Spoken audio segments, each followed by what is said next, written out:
more conceptual, it's more theoretical, it's something that you have to come to understand using reason. So there is a difference between the two. And this is an important question, because even though as obvious as it sounds perhaps to some people today, when we ask the question of what made Imam al-Hussein do what he did, back then it wasn't so obvious. Well, it's not so obvious in this day and age, but back then, some of the greatest companions of the Prophet, they struggled with this question. Some of the closest people to the Imam struggled with the question. People like Muhammad ibn al-Hanafiyyah, the Imam's own brother. People like Ibn Abbas, the Imam's cousin. You know, individuals that were genuinely concerned about the Imam. They kept asking themselves the question of, is it worth it? And this question, brothers and sisters, this is that question that we find ourselves struggling with in our everyday lives. Is it worth it? Is it worth going to this lecture? Is it worth going to that particular university? Is it worth picking this discipline to pursue at tertiary level? Is it worth doing this? Is it worth doing that? This is a question that touches at the very core of who we are as individuals and as human beings, because we find ourselves wondering whether the sacrifices are worth the outcomes. And so the answer Imam al-Hussein gave on that day, it was based on absolute certainty by the Imam. The Imam knew exactly what he was getting into. The Imam began his mission by declaring to every Muslim man and woman who happened to be in the vicinity, خُطَّ الْمَوْتُ عَلَى وُلْدِ آدَمَ مَخَطَّ الْقِلَادَةِ عَلَى جِيدِ الْفَتَاةِ.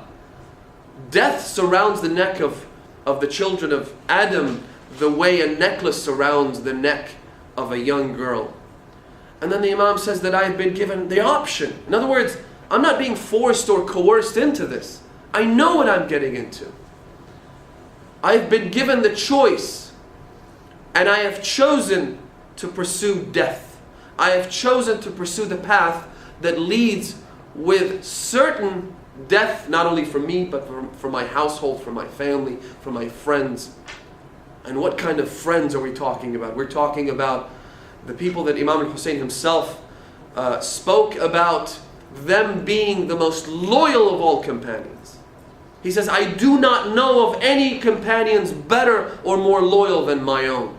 And this is the Imam who has knowledge of the unseen. So when he says, I do not know of, he's not saying, as far as I know, they're the best. He's saying, they are the best, who would lay their lives for the Imam. From the elderly man to the young child, to everyone in between. From the tribal chief to the peasant. From the noble individual to the slave. And everyone in between.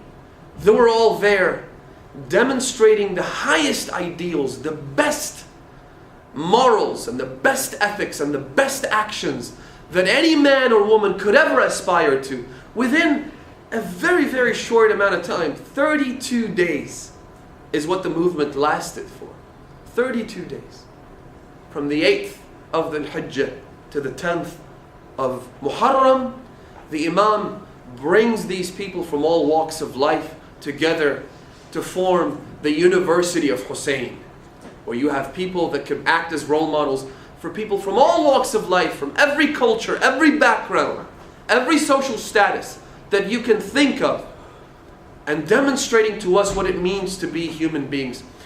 And so, as obvious as this was, and the Imam, as I said, mentioned, كأني بأوصالي تقطعها عسلان الفلوات بين النواويس وكربلاء فيملأن مني أكراشا جوفا وأجربة صغبا لا محيص عن يوم خط بالقلم. He said, it's as though I can see myself, my flesh being consumed by the wolves of the desert. These wolves which will come, and of course, the difference between a wolf and a fox, if you've ever seen one, and say a lion, for instance, is that lions eat to their heart's content. They eat to satiety, to satisfy a hunger that they have. Whereas a fox and a wolf, these wild beasts, they kill not so that they would eat to satiety, to satisfy that hunger. They kill for the sake of killing. And one of our relatives had many chickens in their home. And so one day they come back and they've got every single last one of those chickens butchered in the most macabre and vicious way. Not because the fox was trying to eat all of them. He didn't touch them. All he did was kill them. He'd eat half a chicken and kill everyone else. The Imam is saying that these people are going to go there to kill me, not because they need to satisfy some primal urge, some God-given need. No. Why else would they kill a 6-month-old infant? An infant who was going to get killed anyway. An infant who was on the verge of death because of the dehydration and thirst anyway. Regardless, he was going to die. And yet, they would engage in the most barbaric, most animalistic act that's ever been witnessed throughout history by slaughtering this 6-month-old infant. I remember there was a man who tragically lost all members of his family when they were shipwrecked. Their ship sank near the coast of Australia as they were going to seek political asylum. And he was already in the country. His refugee status had already been approved.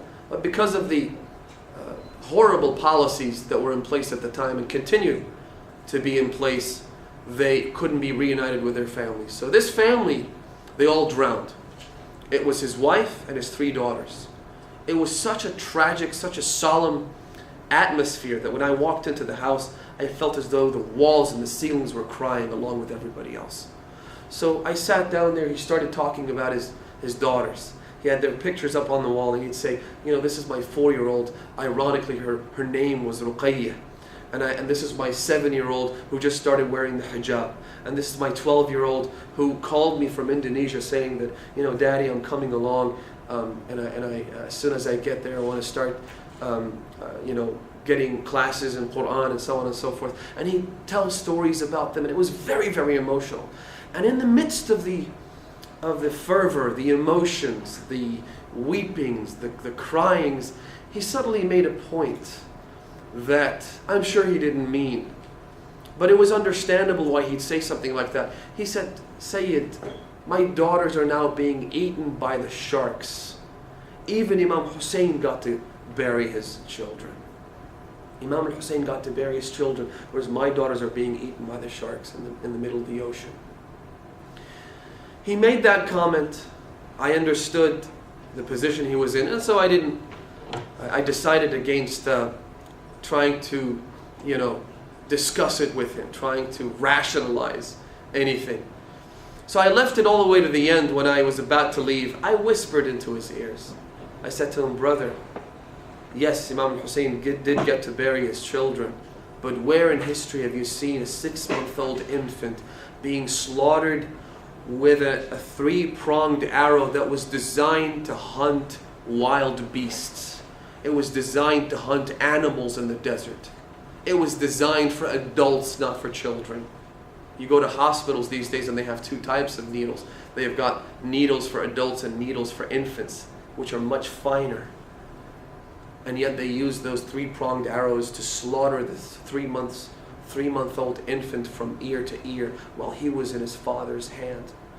And then they weren't content with that. When the Imam buried his child, when he buried the 6-month-old infant, and obviously this is not a majlis where I'm reciting a musibah, but these are the hard, cold facts which make millions of people sacrifice their lives and risk everything they have just so they could pay tributes to Imam Hussein and send their salutations to him.